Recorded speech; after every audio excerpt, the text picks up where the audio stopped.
بسم الله الرحمن الرحيم. الحمد لله نحمده ونستعينه ونستغفره ونؤمن به ونتوكل عليه ونعوذ بالله من شرور أنفسنا ومن سيئات أعمالنا. من يهده الله فلا مضل له ومن يضلله فلا هادي له ونشهد أن لا إله إلا الله وحده لا شريك له ونشهد أن سيدنا مولانا محمدا عبده ورسوله. أما بعد فأعوذ بالله من الشيطان الرجيم. بسم الله الرحمن الرحيم. واذكر ربك في نفسك كثيرا. صدق الله العلي العظيم. محترم دوستو بزرگوں، آپ حضرات کے سامنے جمعہ کے مختصر وقت میں دو باتیں عرض کرنی ہیں، ایک ماحول کے متعلق اور دوسری اپنی اولاد کے متعلق. پچھلی جمعہ میں نے آپ کو بتلایا تھا کہ اسلام کے اندر ہمارا جو اسلام ہے وہ اسلام صرف بڈھوں کا یا صرف مردوں کا یا صرف عورتوں کا نہیں. یہ اسلام بچپن سے جب بچہ ماں کے پیٹ میں ہوتا ہے وہاں سے لے کر قبر میں جانے تک ہر مومن کے اوپر ہر زمانے میں ہر عمر میں ہمارا اسلام ہمیں گائیڈنس کرتا ہے کہ اگر آپ بچے ہیں تو آپ کو کیا کرنا ہے، آپ جوان ہو رہے ہیں تو آپ کو کیسی زندگی گزارنی ہے، آپ ایک ہسبینڈ بن رہے ہیں، آپ ایک باپ بن رہے ہیں، آپ پھر سسر بن رہے ہیں اور ایک دادا اور آپ نانا بن رہے ہیں، تو آپ کی ذمہ داریاں کیا کیا ہونی چاہیے اور آپ کو کس طرح اپنی زندگی کو لے کے چلنا ہے. تو اسلام ایک پریکٹیکل زندگی ہے اور اسلام اسی کا نام ہے کہ زیادہ معلومات ہو، زیادہ جو ہے اسلامی ہسٹری معلوم ہو اور زیادہ حالات کے بارے میں جائزہ لینے والا ہو اور زیادہ پولیٹیکل وغیرہ اس کو ملک کے حالات کا جائزہ لے کر اس کو بتلانے والا ہو. تو اس کا ہے کہ اسلامی فکر ہو، اس کا نام نہیں ہے. ہر ایک کی پہلی ذمہ داری ہے میری اور ہم تمام کی کہ ہم پریزن ہمیں ہماری کیا حالت ہے، ہمیں کیا کرنا ہے، کیسے زندگی گزارنی ہے. اور اسی کو سیکھنا یہ جمعہ کے بیانوں میں ہوتا ہے. اور جمعہ کے دن اسی کو کوشش یہ کی جاتی ہے کہ ہماری زندگی میں وہ چیزیں آئیں اور کہنے والا بھی کوشش کرتا ہے کہ ہماری زندگی میں وہ چیزیں آئیں کہ جس پر عمل کرنے سے میری اور آپ کی زندگی بن جائے. ورنہ آپ کے سامنے اگر میں اسلامی ہسٹری کھولنے بیٹھ جاؤں اور بڑے وقتاً فوقتاً کبھی مناسبت سے بات آ جاتی ہے لیکن مستقل طور پر میں آپ کو چاروں خلیفہ کے بیان کرنے لگ جاؤں، صحابہ کی جنگی کارنامے بیان کرنے لگ جاؤں تو وہ جو ہے فائدہ ہونے والا نہیں ہے. آج کے بیان میں آپ کو دو چیزیں بتلاتا ہوں کہ دیکھیے، ایک جگہ ہے لکشمی شور، انڈیا میں ایک جگہ کا نام ہے لکشمی شور. وہاں ایک بہت بڑا مندر ہے. میں دو واقعے کے بعد آپ کو اس پر تجزیہ کرتا ہوں. میں پرانی باتیں کم کرتا ہوں، زیادہ ہمارے اطراف میں جو آج زمانے میں ہو رہا ہے اس کی باتیں زیادہ، تاکہ ہمیں پتہ چلے کہ ہمارے اطراف میں کیا ہو رہا ہے اور ہم کہاں ہیں اور ہمیں کیسے بچنا ہے. لکشمی شور ایک جگہ کا نام ہے. ایک عالم دین ہے بہت بڑے، انہوں نے ابھی ریسنٹلی اپنا مقالہ، یعنی جس کو آپ بولیں گے اپنا آرٹیکل میں لکھا کہ ان تک وہ بات پہنچی یا ان کے آدمی نے دیکھا کہ ایک متدین انسان، دیندار، یعنی جس کے چہرے کے اوپر داڑھی ہو اور جس کا لباس حلیہ بھی دیندارانہ ہو اور اس کو لوگ پہچانتے بھی ہے کہ فلاں شہر کے رہنے والے ہیں اور متدین ہیں، یعنی دیندار ہے. ساتھ میں اس کی اہلیہ محترمہ، اس کے بچے بھی ہیں جو بھی وہی گیٹ اپ میں ہیں جو اسلامی ہیں. اب وہ مندر کے اندر جا رہے ہیں، جا کر اپنی پریشانی وہاں کے جو بھٹ ہے اس کے سامنے بتلاتے ہیں. بتلانے کے بعد بھٹ کا حکم ہوتا ہے کہ بھائی اس مورتی کے گرد 7 چکر لگا لو. اس گراؤنڈ کے اندر، اس دائرے کے اندر ہونا چاہیے. لگنے کے بعد ہم پھر آپ کا جو بھی کرنا ہے کام کریں گے اور آپ کو اس مصیبت سے نجات دلوائیں گے. خیر، ان کو جو کرنا تھا وہ کیا، ایمان باقی رہا نہیں رہا وہ ہم سمجھ سکتے ہیں. ایک واقعہ یہ ہے. دوسرا واقعہ جو خود میرے ساتھ پیش آیا، ایک انسان کئی سالوں سے پریشان ہے. گوا کے اندر کئی سالوں سے کسی چیز سے پریشان ہے. بھائی لوگ پریشان ہیں، ہیلتھ کی لائن سے، فائنینشلی لائن سے، بال بچوں کی لائن سے، ہر لائن سے کہیں نہ کہیں ہر مہینے تکلیف ہوتی ہے. انسان ڈاکٹر کے پاس جا کے بھی عاجز ہو جاتا ہے. اب انسان سوچتا ہے کہیں کسی نے کچھ کر تو نہیں دیا یا کہیں کچھ ہو نہیں گیا. ہوتا بھی ہے قیامت کی نشانیوں میں سے بھی ہے کہ قیامت سے پہلے ابلیسی طاقتیں اور یہ شیطانی طاقتیں وہ ایمان کی طاقت سے زیادہ پاورفل ہو کر ابھرے گی، اور وہ اتنے زیادہ ہمارے ایمان پر اس کے ذریعے بھی اٹیک کرے گی کہ ہم کسی نہ کسی طریقے سے ایمان کو چھوڑنے والے بن جائیں۔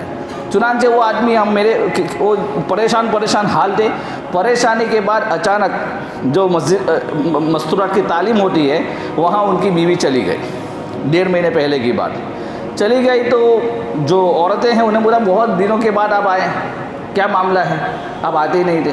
انہوں نے کہا کہ دیکھیے ہماری بچی جوان ہے، بیٹا بھی جوان ہے، اور ہم لوگ تقریباً آخری 9 سال سے پریشان حال ہیں، پریشانی ہماری اس حالت کی ہے۔ تو انہوں نے کہا کہ بھائی مڈگاؤں میں جاؤ، وہ مفتی سہیل کر کے ان کے پاس جاؤ، کچھ حل نکلے گا۔ وہ میرے پاس آ گئے۔ آنے کے بعد انہوں نے اپنی داستان سنائی۔ ایک چھوٹا موٹا وظیفہ تھا، میں نے کہا کہ فجر کی نماز پڑھنے کے بعد یہ پڑھنا ہے، اور یہ کچھ پٹے ہیں، اس پٹے سے آپ کو غسل کرنا ہے۔ تو 7 دن کے اندر اللہ نے ان کو فرق نظر آ گیا اور ان کی صحت صحیح ہو گئی۔ اس کے بعد وہ مغرب کے وقت میرے پاس آئے کل۔ آنے کے بعد مغرب کی نماز کے بعد 60,000 روپے 7,000 روپے نکال کے مجھے دے رہے ہیں۔ میں نے کہا کیوں؟ کہنے لگے کہ آپ کو معلوم نہیں ہے، آپ نے ہمارا ایمان بچایا ہے، آپ نے ہمارا ایمان۔ یہ 60,000 روپے آخری ہے جو میں آپ کو دے رہا ہوں، میرے پاس اور کچھ نہیں ہے، لیکن یہ 60,000 روپے آپ نے جو ہمارے پیچھے محنت کی اس کے سامنے 7,000 کچھ نہیں ہے۔ اللہ نے آگے مجھے دیا تو میں آپ کو ایک بہت بڑی رقم دوں گا، لیکن آپ لے لو۔ میں کہ واقعہ کیا ہے؟ کل مغرب کی بات بتا رہا ہوں۔ انہوں نے بتایا ہم 9 سال سے پریشان تھے، پریشانی کی وجہ سے ہم تبلیغ والے ہیں، لیکن ہم نے کوئی درگاہ بھی نہیں چھوڑی اور کوئی مندر نہیں چھوڑا، کوئی درگاہ بھی نہیں چھوڑی، کوئی مندر بھی نہیں چھوڑا۔ یہ 2 واقعات میں اس کا تجزیہ کرتا ہوں کہ آج ہمارے گھر کے بات اصل ہے بچوں کی تربیت کی۔ تو ہم مسلمان اپنے بچوں کی تربیت، جب ہمارے گھر کا ماحول اس ٹائپ کا ہو اور ہم اس حد تک پہنچ چکے ہو، میرے دوست و بزرگوں یقین مانیے کہ ہم اپنے بچوں کی تربیت کیسے کریں گے؟ ہم اپنے اولاد کو کون سا دین بتلائیں گے؟ ہم اپنی اولاد کو کون سے دین کی پرورش کریں گے؟ کہ حال ہمارا یہاں تک پہنچ چکا ہے کہ اولاد کی تربیت تو دور کی بات ہے، یہاں ماں باپ بھی شرک کے اندر مبتلا ہے۔ کچھ لوگ ہیں سمجھدار جو واقعہ کو ذکر کرتے ہیں، ورنہ بہت سارے مسلمانوں کی تعداد بہت ساری۔ پچھلے دنوں کے اندر گوا کے ایک فیملی احمد آباد جا رہی تھی، 9 مہینے پہلے کا واقعہ، اپریل کا واقعہ ہے۔ احمد آباد جا رہی تھی، اپنا سامان لگیج فرسٹ ٹائم ٹرین میں جا رہے تھے، وہ بھی اچھی ٹرین میں، ہمیشہ پلین سے جاتے ہیں۔ ٹرین میں جانے کا ایک شوق تھا، جا رہے ہیں۔ احمد آباد اترنے سے پہلے 10 منٹ پہلے ان کی جو چھوٹی بیگ تھی جو اپنے پاس اسپیشل تھی عورت کے پاس، ان میں تقریباً 10 سے 12 تولہ سونا چوری ہو گیا۔ چوری ہونے کے بعد احمد آباد جا کے کیس بیس جو بھی کرنا تھا پولیس میں گئے کیا۔ واقعہ وہ نہیں ہے، واقعہ ہے کہ شوہر کہہ رہا ہے اللہ کا تھا، اللہ نے لے لیا، چھوڑو۔ عورت کہا کہ نہیں میری چیزیں میں چھوڑوں گی نہیں، میں چھوڑوں گی نہیں، تو نہ چھوڑنے کے لیے مولانا سے لے کر مندر تک پہنچ گئی۔ وہاں جا کے بھی علاج کیا، اس کا علاج کیا ہے؟ مجھے میرا سونا چاہیے۔ دنیا کی جو محبت ہے، مال دولت کی جو محبت ہے، آج انسان کو ہم کو اندھا کر دیا ہے، اور ایمان کو چھوڑنے کے لیے یہ امت راضی ہو چکی ہے۔ یہ امت کا حال ہی ہے۔ مولانا سجاد صاحب نعمانی دامن برکاتہم کا حال ہی کا جو بیان ہے ان میں انہوں نے کہا ہے کہ یہ چیزیں آج سے تقریباً 10 سال پہلے نہیں تھی۔ پہلے بھی لوگ بیمار ہوتے تھے، پہلے بھی لوگ بزنس میں نقصان وغیرہ ہوتا تھا، اللہ کا تعالیٰ نے لے لیا۔ لیکن آخری 10 سالوں میں جو مال کی لالچ، بڑے بننے کی لالچ اور دنیا کی جو لالچ اتنی بڑھ گئی ہے کہ اس کے لیے کسی بھی حد تک جا سکتے ہیں، کسی بھی حد تک جا سکتے ہیں۔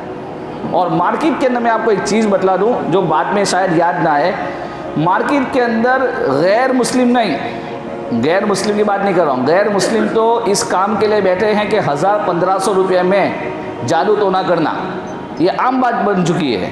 اس کی کتابیں مارکیٹ کے اندر نہیں بلکہ پلے اسٹور کے اندر آ چکی ہے، موبائل کے اندر، کہ وہ منتر جو ہے، جو شرکیہ منتر ہوتے ہیں، وہ ایک تعداد رہتی ہے کہ بھائی اتنی مرتبہ آپ پڑھیں گے تو وہ چیز آٹومیٹکلی آپ کے پاس آ جائے گی۔ تو یہاں پر جو ہے غیر مسلم کرتے ہیں. مسلمان وہ بھی دیندار اپنا دھندا چلانے کے لیے سفلی عمل بولتے ہیں. اس کے لیول ہے تقریباً 7 لیول علماء نے بیان کیے ہیں. تو یہ لیول تک وہ علماء پیسے کے خاطر یہ عمل بھی کر رہے ہیں کہ بھائی کسی نہ کسی طریقے سے ہمارے پاس مال و دولت آئے. میں نہیں کہہ موسیٰ جیسا نعمانی کہہ رہے. بات سمجھ میں آئی؟ ایک درمیانی بات تھی. تو ایک چیز اولاد کی تربیت کے لیے سب سے پہلی چیز ہے ماحول. ہمارے گھر کا ماحول جب تک ٹھیک نہیں ہوگا تب تک جو ہے ہماری اولاد دیندار نہیں بن سکتی ہے. ہماری اولاد کو ہم ایمان جیسی قیمتی چیز ان کو نہیں دے سکتے. ہماری اولاد کو ہم یہ چیزیں نہیں دے سکتے. ڈاکٹر اسرار احمد انتقال جو پاکستان والے وہ کہتے ہیں کہ ایمان کے بعد سب سے قیمتی چیز جو اولاد کو ملنی چاہیے ایک ماں باپ کی طرف سے، کہا میری زندگی کا ریسرچ. وہ ڈاکٹر اسرار احمد سب جانتے ہیں کہ میری زندگی کا ریسرچ ہے کہ اولاد کو اپنے ماں باپ کی طرف سے ایمان کے بعد سب سے قیمتی چیز جو ملنی چاہیے وہ قرآن ہے.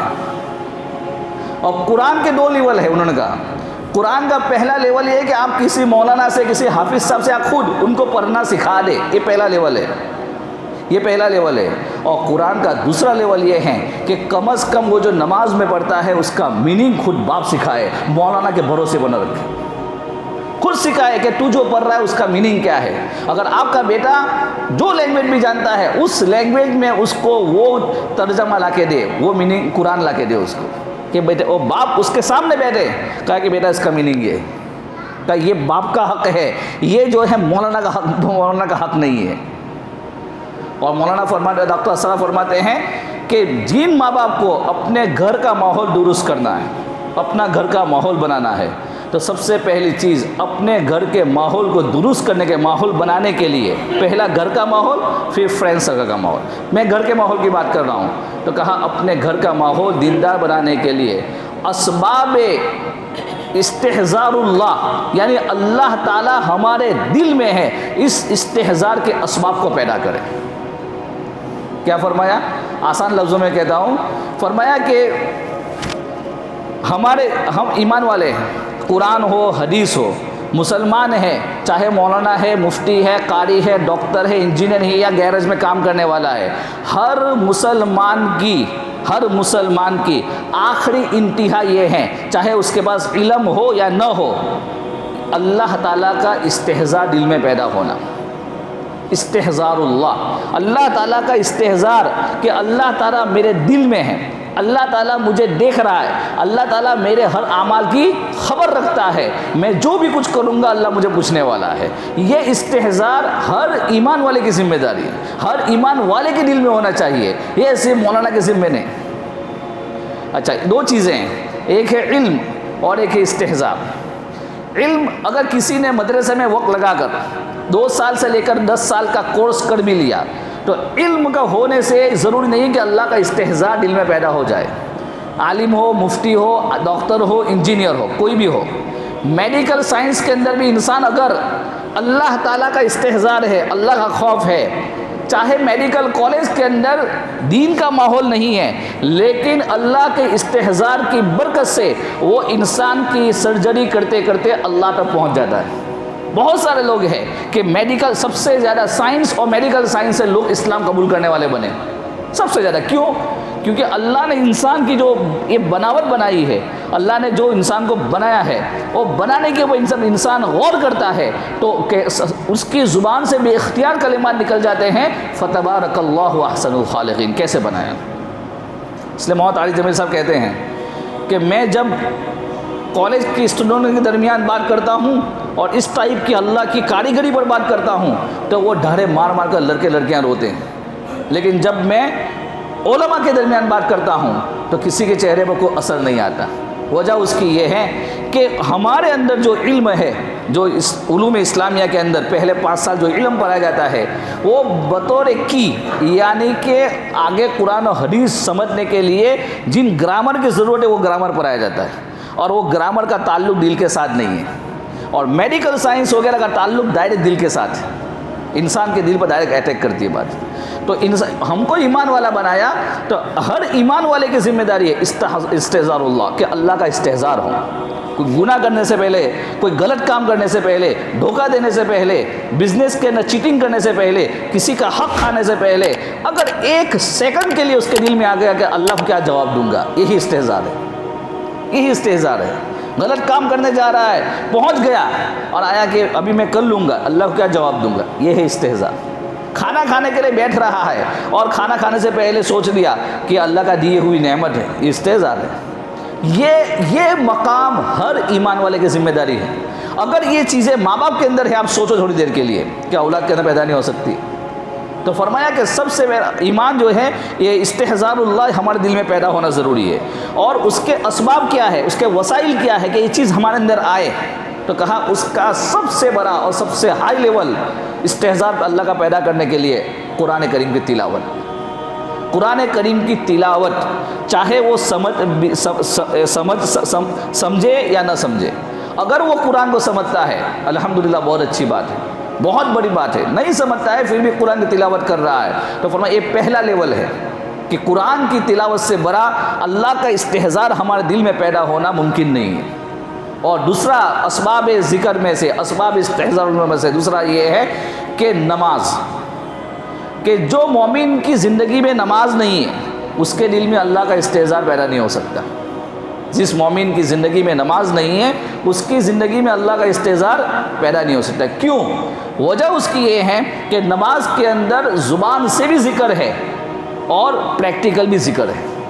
زبان سے ذکر تو یہ ہے کہ زبان سے وہ سورہ فاتحہ پڑھے گا، قرآن کی تلاوت کرے گا، سبحان ربی العظیم پڑھے گا، سبحان ربی الاعلیٰ پڑھے گا، دعائیں پڑھے گا، یہ زبان کا ذکر ہے۔ پریکٹیکل یہ ہے کہ پہلے وہ کھڑے رہتا ہے ادب و احترام کے ساتھ اللہ کے سامنے، اور یوں کہہ رہا ہے کہ اللہ میں تیرے سامنے سرنڈر ہو چکا ہوں۔ جیسے اس نے اللہ اکبر کہا، ہاتھ ایسے کیے، دنیا کو پیچھے سے پش ڈال دیا، اب اللہ کے سامنے کھڑا ہو گئے۔ اب درمیان میں ایک بات بول دیتا ہوں، ہم تمام کی تمام سال سے نماز پڑھتے ہیں، ہمارا چہرہ، ہماری باڈی، ہمارے پیر کے 10 انگلیاں سب کچھ قبلے کی طرف ہوتا ہے کہ نہیں ہوتا ہے بھائی؟ لیکن 4 رکعت نماز ختم ہو جاتی ہے، ہمارا دل اللہ کی طرف نہیں ہوتا ہے، ہماری باڈی اللہ کی طرف سے سمجھتے کہ ہم نے نماز پڑھی ہے، الحمدللہ نماز پڑھی، نماز ادا ہو جائے گی لیکن قبول ہوگی نہیں ہوگی وہ اس کے ساتھ ہے۔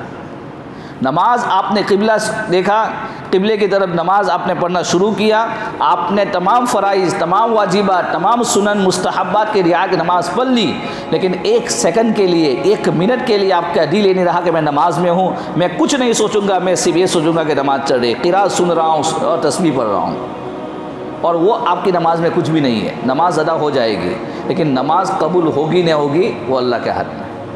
تو استحضار والی نماز، تو کہا کہ ہماری باڈی تو پوری اللہ کی طرف نماز میں اللہ کی طرف ہوتی ہے اور دل 1 سیکنڈ کے لیے بھی اللہ کی طرف نہیں ہوتا ہے، حالانکہ دل اللہ کی طرف متوجہ ہونا ضروری ہے۔ ملا علی قاری رحمۃ اللہ علیہ نے شرح مشکات مرقات کے اندر واقعہ لکھا ہوا ہے، فرمایا کہ میں حج کے لیے گیا اور مکہ میں ایک شاپ کے اوپر گیا، اس سن ہجری 700 کے بزرگ ہیں، کہا میں گیا تو ایک آدمی خرید و فروخت کر رہا تھا، سیلنگ بیچ رہا تھا، بیچتے بیچتے میں اس کی زبان دیکھ رہا ہوں کہ زبان اس کی ہل رہی ہے۔ میں نے اس کو پوچھا کہ کیا بات ہے زبان، تو اس نے کہا، ہاتھ سے اشارہ کیا، خاموش ہو جاؤ۔ تھوڑی دیر کے بعد اس نے کہا میں تلاوت قرآن کر رہا ہوں، اور کہا کہ جب میں طواف کر رہا تھا تو میرے آگے 2 انسان کو دیکھا کہ وہ دونوں دنیا کی بات کر رہے ہیں۔ تو ملا علی قاری رحمۃ اللہ لکھتے ہیں انسان بازار میں ہے لیکن چونکہ اللہ کا استحضار ہے تو بازار میں ہوتے ہوئے بھی اس کا دل کعبۃ اللہ سے لگا ہوا ہے، اور ایک انسان کعبۃ اللہ کے بازو میں ہے لیکن دل میں دنیا ہے تو کعبۃ اللہ کے ہوتے ہوئے بھی اس کا دل دنیا میں لگا ہوا ہے۔ کہا کعبۃ اللہ سے قریب ہونا، دور ہونا اسلام میں کوئی معنی نہیں رکھتا، آپ مدینے میں رہتے ہیں، مکہ میں رہتے ہیں، اس کا کوئی معنی نہیں رکھتا ہے، معنی یہ رکھتا ہے کہ آپ جہاں کہیں ہیں آپ کا دل میں کیا ہے۔ تو فرمایا کہ اللہ کا ذکر، نمبر 2 کہ ہماری نماز کی جو ہے ایک دوسرا یہ ہے کہ اگر ماں باپ کی زندگی میں نماز ہے تو گھر کے اندر تلاوت کی برکت سے اور نماز کی برکت سے اللہ بہترین ماحول پیدا فرمائے گا۔ نمبر 3 مسنون دعائیں، بیت الخلا میں جانے کی دعا ہے، ٹوائلٹ سے باہر نکلنے کی دعا ہے، کھانے کی دعا، کھانے کے بعد کی دعا، کپڑے پہننے کی دعا، آئینے میں دیکھنے کی دعا، حتیٰ کہ اپنی بیوی کے ساتھ اگر صحبت کرتا ہے اس کی بھی دعا ہے۔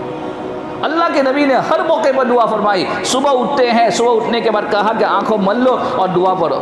مسجد کی طرف جا رہے ہیں تو کہا کہ اللہ میرے باڈی میں نور عطا فرما، میرے کان میں نور عطا فرما، میرے آنکھوں میں نور عطا فرما۔ کتنی زبردست دعا ہے۔ سورج نکل رہا ہے، اللہ کے نبی نے کہا یہ دعا پڑھ لو۔ یہ تمام کی تمام دعا کیا ہے؟ دیکھو، جو انسان مسنون دعا کی پابندی کرتا ہے، 3 چیزیں میں نے بیان کر رہا ہوں۔ پہلی چیز قرآن کریم کی تلاوت، نمبر 2 نمازوں کی پابندی، گھر کا ہر فرد، اور نمبر 3 مسنون دعا کا اہتمام۔ یہ 3 چیزیں جو ہے یہ ہمارے گھر کو جنت کا باغ بنا دے گی، یہ ہمارے دل کے اندر سکون پیدا فرما دے گی۔